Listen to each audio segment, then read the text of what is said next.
Want to color shiny gold and reflective copper? No problem. You don't even need metallic pencils or markers or paints. In fact, you don't want metallics. We're going to color this lucky pot of gold with just plain pencils that you have laying around that you use every day. And you'll be surprised at how easy this stunning effect actually is. Now, most of my coloring was already established by the time that I got to this pot of gold, and that's actually great practice on something like this where the pot isn't the main character. Establish the scene first. Don't worry, I'll show you the rest of it too. For now, let's focus on the gold. I start with white on tan. For my white, I'm using white charcoal. It produces by far the strongest white pigment in the realm of pencils. Stronger than Prismacolor white, stronger than chalk or pastels, it's just great. But hey, if you just have a regular old white colored pencil, that will work too. My paper here is a mid-tone brown cardstock. A bit darker than what I usually color on. This stuff is practically cardboard in color and texture. For warm metallics like yellow gold, the best practice is to color on warm toned paper, specifically cream, beige, yellow, ochre, orange, and all shades of tan and brown. The darker the brown, the better in fact. But at a certain point, the paper does get too dark to print coloring pages and to actually see what you're coloring. So I settled on this mid-tone. And speaking of coloring pages, this is a special St. Patrick's Day gift for everyone. Go download it from this QR code or follow the link below. No, really. Even if you don't plan to ever color this page or color it right now, go download it. Trust me, you'll be glad you did. There are a lot more gifts and surprises in store for everyone in the weeks to come. Let's just say I dialed up the luck meter in light of St. Patrick's. If you're not a fan of toned paper or simply don't have any around right now and wish to work on white, if that's the case, you can jump straight to this step, which is defining the shape of our coins. Note my distribution of white and brown. These coins are all in a pile, so I want the center of the pile to be shinier than the periphery. I also drew the coins all randomly placed for you, so it should be intuitive to color them randomly as well. See how some are pure white and some are almost entirely brown, while others still are just partially shaded? That's what we want.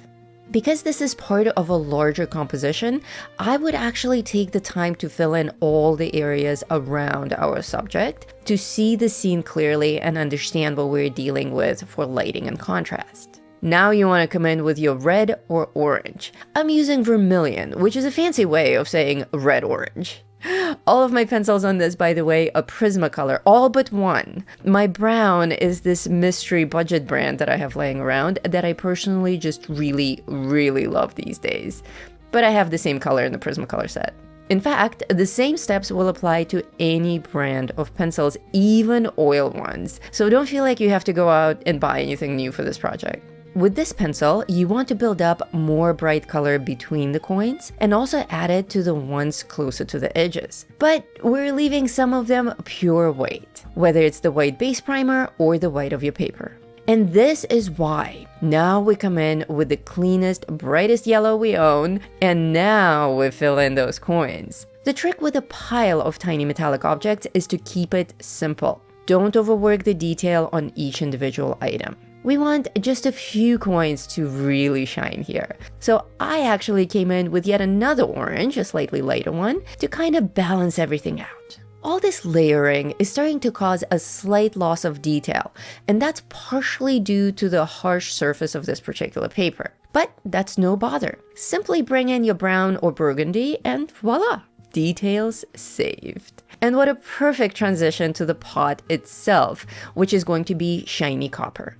Not to tease you any further, but we'll actually come back to the copper. First, we rinse and repeat on this pile of coins right here. Remember all the steps? And actually, you may want to do this coloring in this order. I had a very clear vision in mind, having drawn this page after all, so I knew exactly how I wanted these reflections to look from the start. You may prefer to color this pile of coins before the pot so that you can see what needs to be reflected in the copper. You may also be wondering about some of the other fun elements here. We have this gorgeous green silk, more gold in her jewelry, the magical glowing absinthe glass, her stunning red hair, this delicious skin tone, and of course, the gold leaf looking background. Well, this entire coloring from start to finish took over 8 hours to complete.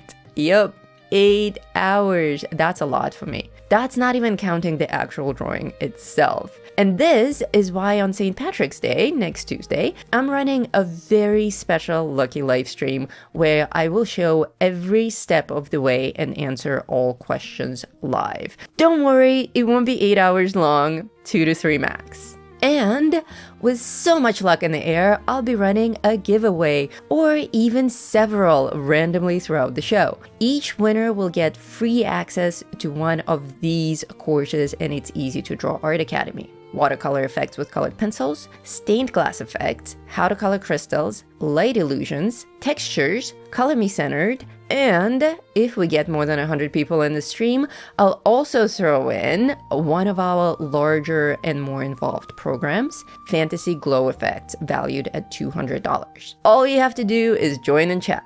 Okay, done with the scattered coins? No, you are not. Not yet. There's still 2 steps left on the coins, but the suspense continues. Copper pot first. Copper is a whole different animal from gold. It reflects a lot less and is red in its base color. So we start with our brown, a nice mid-tone, chocolatey kind of brown, or something like terracotta. This is the same budget pencil I've been using for hours on this composition, starting with the skin tone. No, even before then, starting with the background. And I have my reflections already mapped out. This is one of the greatest things about working on toned paper. You can easily add highlights and work around them. Whereas on white, you have to actually draw them and plan them, and there's a lot of predicting of what it will look like in the end. Not to mention, this way, we get a nice strong undertone. And I tell you, on white paper, this whole project would have taken well over 10 hours. For that signature orange-red copper look, we want to bring in our strongest, brightest orange and completely fill in the highlights. This part is very important. For it to look like copper in the end, we can't have any pale gradients here. Strong, full colors only. If you like coloring metals, we also have a masterclass on metallic effects in the Academy, where I explain the science behind all metallic colors and how to make them look real. This looks amazing already, but it's not quite dark and gloomy the way that copper is, so now we come in with black. This is why priming with brown was so important. Now the black layers smoothly and dramatically. That undertone allows us to transition black into orange highlights without muddying our hues, a big issue with wax pencils. If we try to blend black directly into orange on the same layer, we can get uneven and clumpy blending. And the black itself, without the layer of wax underneath, won't look as smooth as this is already looking. Finally, for the 2 magical touches that our coins are missing, we need to add black and white. All shiny metals, regardless of whether they're white, yellow, or red, need to exhibit pure black and pure white in the end. That's a must for metals. This creates the strongest value range for high contrast, and high contrast is how we convey shiny effects. For my white highlights, I'm using a gel pen. There's a sea of these guys out there. Brands don't really matter. Use pens that work for you. Posca is always a sure thing. Some people even use whiteout or a correction pen, and I don't see why not. If you can get the entire face of 1 or 2 of these coins to look pure white, doesn't matter which tool you use. You can even use acrylic paint. Still, if you're curious about this particular brand of white gel pen, I'll drop a link in the description. I'm really happy with these. And now that you know how to color shiny reflective gold coins, try doing something different with metallic effects. How about gold fabric? Follow this video popping up on the screen now and give my Lady Justice a shot. Have fun, and I'll see you at the live stream. And if you miss it live, worry not, the rerun will still be up here for you to color along with.